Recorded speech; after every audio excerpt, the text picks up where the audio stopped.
نحمده ونصلي على رسوله الكريم اما بعد فاعوذ بالله من الشيطان الرجيم بسم الله الرحمن الرحيم رب اشرح لي صدري ويسر لي امري واحلل عقدة من لساني يفقهوا قولي۔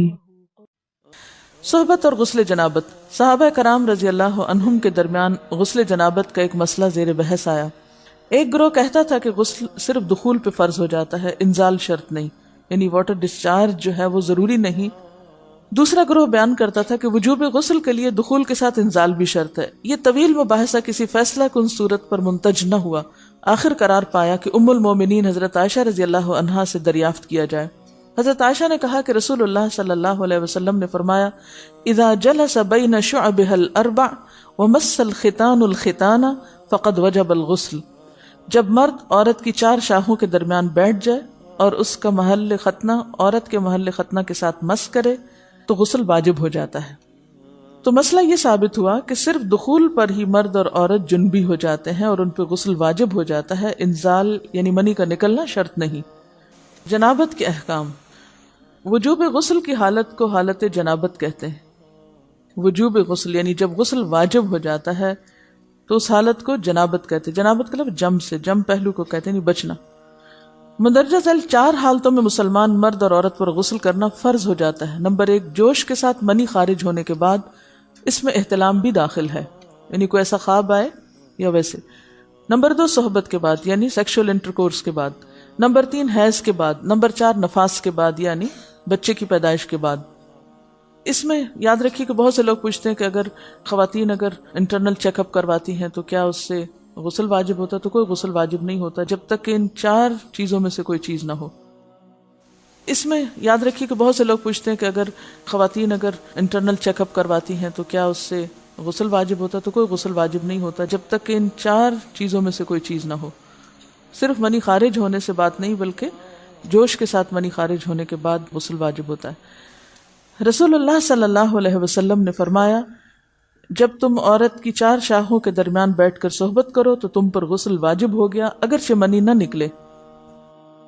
آپ نے غور کیا ہوگا کہ طہارت کے مسائل بہت تفصیل کے ساتھ اور اپنے اندر بہت ڈیٹیلز رکھتے ہیں، اور بہت سے موضوعات ایسے ہیں کہ جو انسان کی ظاہری زندگی نہیں بلکہ اس کی نجی اور ذاتی زندگی سے متعلق بھی ہیں، لیکن اس طرح پبلکلی ان کو پڑھانا اور ان کو سکھانا یہ بھی ایک ضرورت ہے، کیونکہ آپ صلی اللہ علیہ وسلم نے انصار کی خواتین کی تعریف کی کہ انصار کی خواتین کتنی اچھی ہیں جنہیں حیا دین کا علم حاصل کرنے سے نہیں روکتا۔ تو سوال یہ پیدا ہوتا ہے کہ آخر اتنی تفصیلات کیوں؟ اور بعض لوگ اس کو ناپسندیدہ قرار دیتے ہیں، تو ایسا کرنا ناسمجھی کی علامت ہے۔ ہم دیکھتے ہیں کہ انسان اگر اللہ کے بتائے ہوئے طریقے کے مطابق زندگی بسر کرتا ہے تو اس میں خیر ہی خیر ہے، اور وہ صرف خیر اس کی اپنی ذات تک نہیں رہتی، بعض اوقات دوسروں کی بھلائی کا ذریعہ بھی بن جاتی۔ عورت کو بھی احتلام ہوتا ہے۔ ام المومنین حضرت سلمہ رضی اللہ عنہا روایت کرتی ہیں کہ حضرت ام سلیم نے رسول اللہ صلی اللہ علیہ وسلم سے کہا، اے اللہ کے رسول، یقیناً اللہ حق سے نہیں شرماتا، یعنی حق بات اور ایک ضروری بات جو ہے اس کو واضح کرنا ضروری ہوتا ہے، اور اس معاملے میں شرم سے کام نہیں لینا چاہیے، کہیں ایسا نہ ہو کہ انسان انجانے میں غلط کام کرتا رہے۔ تو یہ کہہ کر انہوں نے مسئلہ پوچھا، کیا عورت پر غسل ہے جبکہ اس کو احتلام ہو؟ آپ نے فرمایا ہاں، لیکن جب پانی کا نشان دیکھے یعنی منی دیکھے۔ اس پر حضرت ام سلمہ نے شرم سے منہ چھپا لیا اور عرض کیا، اے اللہ کے رسول، کیا عورت کو بھی احتلام ہوتا ہے؟ آپ نے فرمایا ہاں ہوتا ہے، تیرا داہنا ہاتھ خاک آلود ہو، یعنی یہ ایک پیار کی ڈانٹ تھی۔ اور اس میں ہو سکتا ہے کہ مزاج کا فرق ہو، بعض خواتین کے ساتھ ایسا نہ ہو اور بعض کے ساتھ ایسا ہو، لیکن اس میں جو اصل چیز ہے وہ ایکسیسو واٹر ڈسچارج ہے۔ اس میں کہیں ایسا نہ ہو کہ لیکوریا وغیرہ کے ساتھ اس کو ریلیٹ کر دیا جائے، دونوں چیزوں میں فرق ہے۔ اور احتلام جو ہے وہ سوتے وقت ہوتا ہے، یعنی سو کر اٹھنے پر اگر انسان اپنے کپڑوں پر زیادہ ڈسچارج دیکھے، خواہ کوئی خواب یا کوئی فیلنگ یاد نہ بھی ہو، تو پھر غسل کرنا ضروری۔ معلوم ہوا کہ عورت یا مرد نیند سے اٹھ کر اگر تری یعنی نشان منی دیکھیں تو یہ احتلام کی علامت ہے، لہٰذا ان پر غسل کرنا فرض ہو جاتا ہے۔ اور اگر احتلام کی کیفیت انہیں یاد ہو لیکن نشان نہ پائیں، یعنی خواب یاد ہے لیکن کوئی سامنے علامت نہیں، تو غسل فرض نہیں ہوگا۔ ایسی صورت میں شک کی ضرورت نہیں ہے کہ نہیں میں نے خواب دیکھا اور مجھے خواب بالکل صحیح یاد ہے تو مجھے نہانا چاہیے، نہیں، محض خواب پر نہیں نہایا جائے گا جب تک کہ فزیکلی کوئی ایسی چیز سامنے دیکھی نہ جائے۔ حضرت ام سلمہ روایت کرتی ہیں کہ میں نے کہا، اے اللہ کے رسول صلی اللہ علیہ وسلم، میں اپنے سر کے بال خوب مضبوط گوندتی ہوں، کیا میں انہیں غسل جنابت کے وقت کھولا کروں؟ آپ نے فرمایا، ان کا کھولنا ضروری نہیں، تیرے لیے یہی کافی ہے کہ 3 لپ پانی اپنے سر پر ڈالے، پھر اپنے سارے بدن پر پانی بہائے، پس تو پاک ہو جائے گی۔ یعنی بالوں کی جڑیں بھیگنا، سکن بھیگنا ضروری ہے، سارے بال کھولنا ضروری نہیں ہے۔ جنبی کے بالوں کا مسئلہ، حضرت عائشہ کو خبر ملی کہ حضرت عبداللہ ابن عمرو عورتوں کو غسل جنابت کے لیے بال کھولنے کا حکم دیتے ہیں۔ فرمانے لگی، ابن عمرو پر تعجب ہے، انہوں نے عورتوں کو تکلیف میں ڈال دیا، وہ انہیں سر منڈوانے کا حکم کیوں نہیں دے دیتے؟ یہ حضرت عائشہ کی ڈانٹ تھی، یعنی وہ یہ تو کہنے کہ عورتیں بال کھول کھول کے نہائیں، تو وہ پھر سیدھا یہی کہیں کہ عورتیں بال منڈوا لیں۔ میں اور رسول اللہ صلی اللہ علیہ وسلم ایک ہی برتن میں غسل کرتے، اور میں اپنے بال کھولے بغیر سر پر 3 چلو سے زیادہ پانی نہیں ڈالتی تھی۔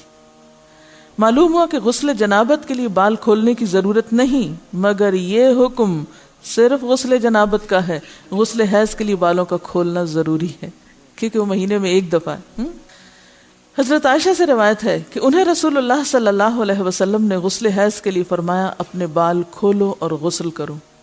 اس میں آپ دیکھیے کہ دونوں چیزوں میں فرق کیوں ہے، دونوں کی نوعیت فرق ہے، اور حیض جو ہے وہ ایک نجاست کی کیفیت بھی ہے نا، قل ہوا اذی، تو اس کے بعد نہانا اور نہا کر خوشبو لگانا خاص طور پر اس کا سارا حکم آتا ہے، لیکن غسل جنابت میں نجاست کی وہ کیفیت نہیں ہے، یعنی حیض کا خون اور منی جو ہے ان دونوں کے حکم میں بھی فرق ہے، ٹھیک ہے نا۔ بعض علماء کے خیال میں جو منی ہے اٹ سیلف وہ ناپاک چیز نہیں ہے، اگر کسی کپڑے وغیرہ کو لگ گئی تو وہ کپڑا ناپاک نہیں، اگر اس کو خشک ہونے پر خرچ کے صاف کر دیا جائے تو کپڑا صاف ہو جائے گا۔ لیکن خون حیض پر آپ صلی اللہ علیہ وسلم کیا فرمایا، چٹکیوں سے مل مل کے اس کو صاف کر کے دھوئے، تو ان دونوں میں بھی فرق ہے، لہٰذا ان دونوں کے بعد نہانے کے حکم میں بھی فرق ہے، ایک میں بال کھولے جائیں گے اور بال بھی دھوئے جائیں گے اور بالوں کی جڑیں بھی دھوئی جائیں گی، جبکہ دوسرے عام غسل جنابت میں بال کھولنا اور پورے بال دھونا شرط نہیں۔ بہت سی بچیاں ایسی جن کی شادی ہوتی ہے اور اس کے بعد انہیں ان مسائل کا پتہ نہیں ہوتا، یا تو وہ شرم کے مارے نہاتی نہیں، یا نہاتی ہیں تو پھر وہ پورے بال دھو دھو کے سکھانے میں اور ان چیزوں میں اتنا وقت ضائع کر دیتی ہیں کہ پھر بعضوں کا شوہر کی نافرمانی اور آپس کے تعلقات میں ٹینشن، لوگوں کا خوف۔